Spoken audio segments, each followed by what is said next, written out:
Hi everyone, I'm Gemma from Concrete Gems. I'm going to show you how to do a slip knot today in a different way. The usual way would be to wrap it over and pull it through like this, and then you've got your slip knot. I'm going to show you another way which might be easier possibly for children to learn. So you lay your tail of your yarn over your hand and get hold of the other end with your other hand, wrap it over, turn your fingers over so you can see you've got two loops on the top.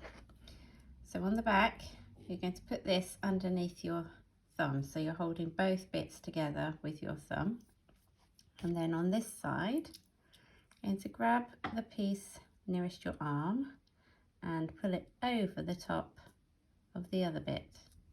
Then we grab the other bit again and pull it over, and then a third time, this time we're going to grab it and we're going to pull it over the top of your fingers. Turn your hand over. You want to make sure you keep hold of both ends, so this end and this end, this end and this end, and then you're going to pull the loop, put your finger inside the loop and pull it until it goes tight, and then you can put it on your hook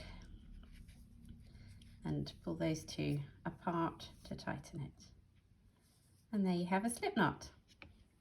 Thanks for watching.